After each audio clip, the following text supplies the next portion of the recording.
Hello, everyone. It's a pleasure to come back to Hue after 13 years. I first came to Hue 13 years ago as a part of a summer camp with the Ministry of Foreign Affairs, and this city made me feel so warm and so appreciative of the Vietnamese culture, and it was a big part of my coming to terms and homecoming to my Vietnamese culture and identity. So it's my great pleasure to be here today and talk to every one of you.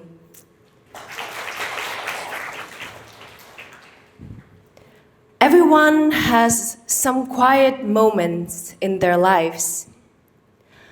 For me, that quiet moment came when I was in office of my doctor.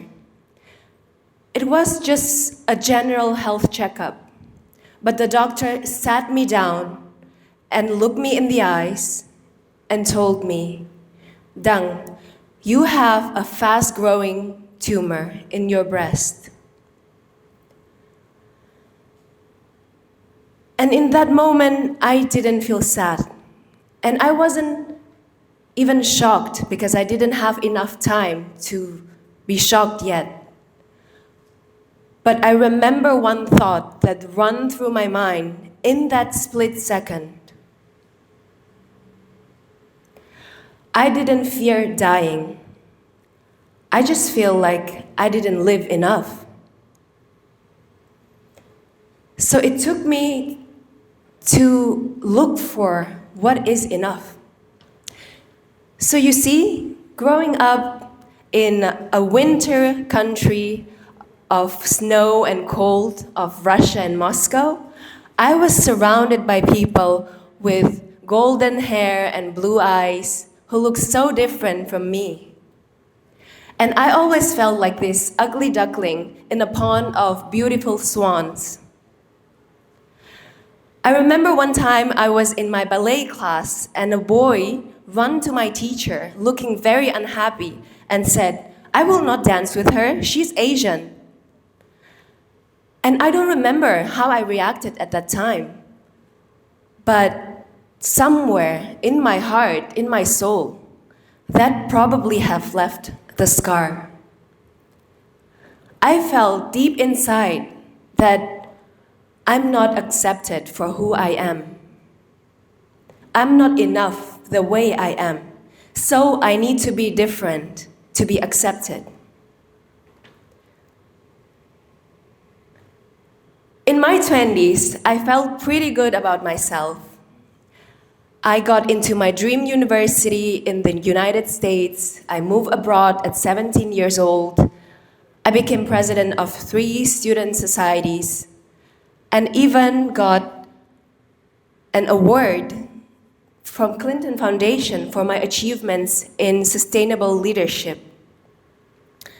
So to me, success then in my 20s meant that I have a well-paid job and a career that is prestigious, and many people would look up to me. So I can feel good about myself because my parents feel good about me, and my peers look up to me, and I'm a good girl.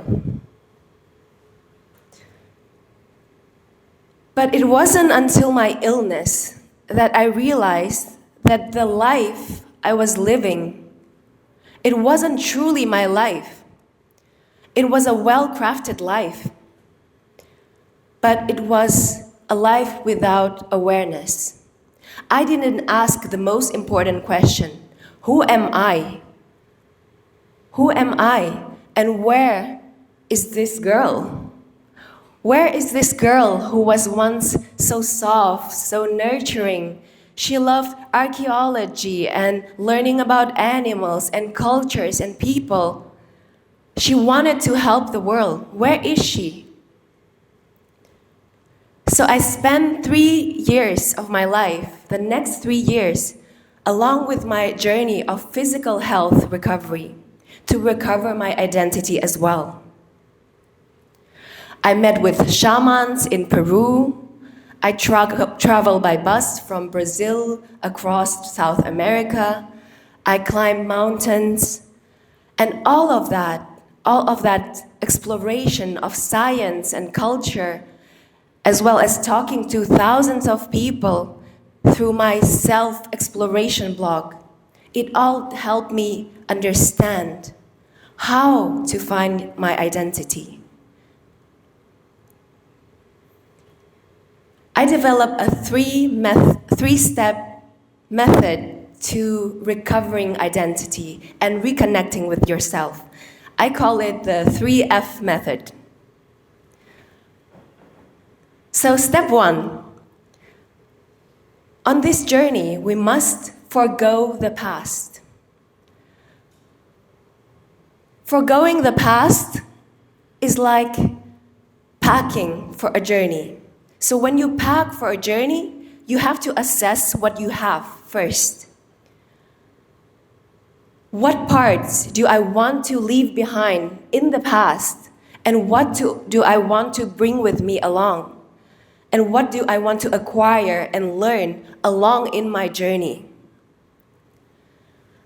I realized that in my upbringing, my pain was related to my identity and to my culture, and the fact that I had come to reject my culture and heritage. And I realized that on this first journey, the first step for me would be to reclaim my name, Dang. You see, we often have nicknames. I grew up in Russia, so in Russia they called me Sveta. And when I moved to the US at 17, I used the name Icy. I never once used Dang. And when I look back on my journey to reconnecting with myself, I realized Dang is not a difficult name. Why do I have to try to use nicknames just so that I'm closer to other people's cultures? By doing so, isn't it making me go further from my own culture? So I decided, as a first step at 25 years old, to reclaim my name, Dang, and reclaim my culture. The second step is face the present. We all have things we want to avoid, because every day, in this day and age, we keep looking at news, at updates from friends and people around us. We fear missing out. We have FOMO. We feel peer pressure. We don't feel good enough because other people have better grades, better jobs, etc. And there's so much external pressure. But when we stop running away from our problems and stop trying to cover up our flaws and weaknesses, we actually become stronger. In that moment, we become strong. In this picture, I'm facing both of my fears: skydiving, heights, and standing on stage in a beauty pageant, something completely new for me at the age of 28. And I chose this dress, this pink dress, in this shape of Wonder Woman, as a reminder to myself that you can be unique and beautiful in your own way. And the story you carry with yourself is what makes you beautiful. Step 3, feel the future. Once we have assessed the past and faced our fears and our present and accepted ourselves for who we are right now without trying to be someone else, we can imagine the future that we want to create. It's like writing a story. Who am I? What kind of hero am I in this story? And what kind of story do I want to create? How do I want to be remembered?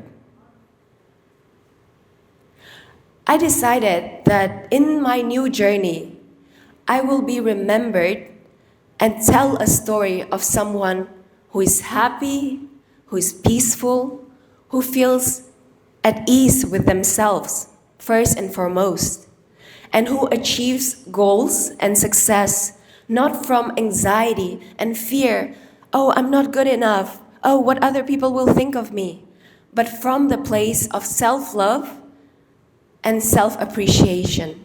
by sharing values that I believe in. So that was the process of connecting to our identity that I have applied in my life. I feel like in my journey, stillness came to me when I was in my doctor's office. But I realized in the 3 years of learning and researching that stillness is very necessary for everyone, and we shouldn't wait for something external to come and change our lives. We should create these pockets of stillness to self-reflect and create an identity that best suits us on our journey. We will always change. We will continue to change throughout our lives. But when we create these pockets of stillness and sit with ourselves, re-examining our lives and deciding who we will become and what story we will tell, that will give us a much more fulfilling life. Thank you.